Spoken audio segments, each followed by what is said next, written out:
last week for the first time.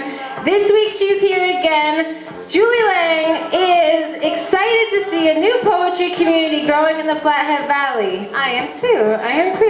She's active in several web-based poetry communities, owns her own poetry blog, thejuliebook.wordpress.com. If you need to know that later, ask her, write it down, check it out. Everybody give it up for our next performer, Julie Laing! Julie Laing!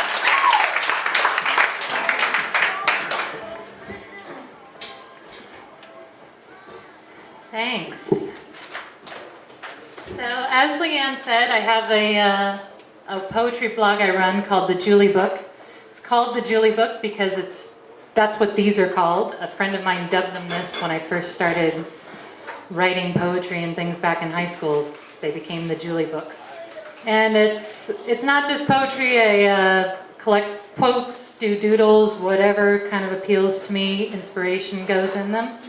And there's a quote I actually want to start out with tonight, and maybe it will encourage some of you who are poets out there but aren't ready to get up on stage. Words mean more than what is set down on paper.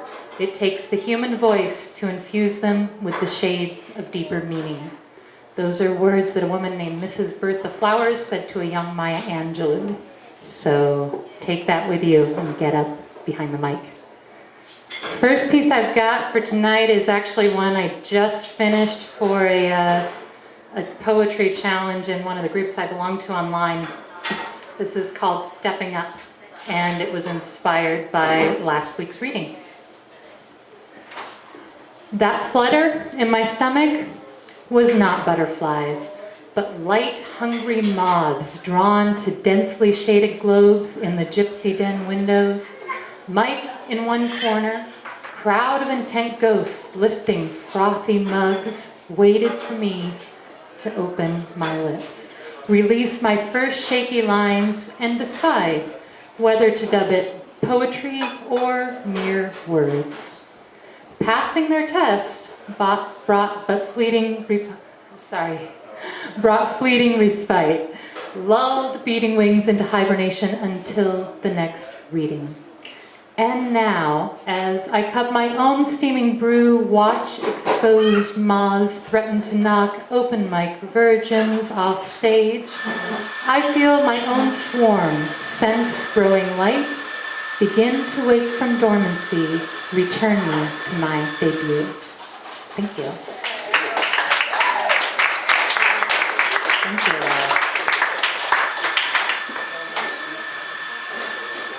I've got a book out as well if you're interested.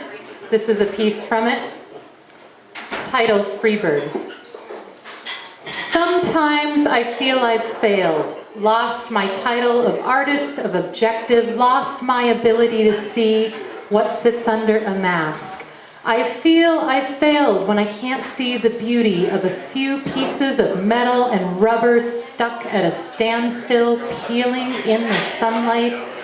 I don't understand what is attractive about seeing the pavement through the floorboards. I feel no need to pull greasy parts from under the hood or scuffle on my back behind a tire. I just want to move, smoothly and swiftly curled up between your shoulder and the gear shift, cozy and close and free. Thank you.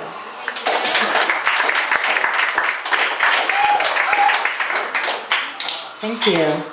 Got one more for you today. This is a newer one, and I've been tweaking it, so I'm hoping I can read my scrawl. It's called 3 a.m. Sleep eludes me, flutters my eyelids, teases me into bed, then sits heavily, knocking Annie Dillard from my loose grasp. But behind eyelash curtains, sleep melts into goose down, revealing cold words that circle through my mind. Words I left unspoken, the words I should not have said, words that poured from you, the words you refused to set free. And as minutes grow into hours, words spin like an unbroken record, refusing to pause or leave a gap for sleep to rise back through. I begin to count the words like sheep jumping tightly strung barbed wire and discover just how many conversations, sleepless nights they represent until minutes grow into hours and I wake to concrete gray dawn. Thank you.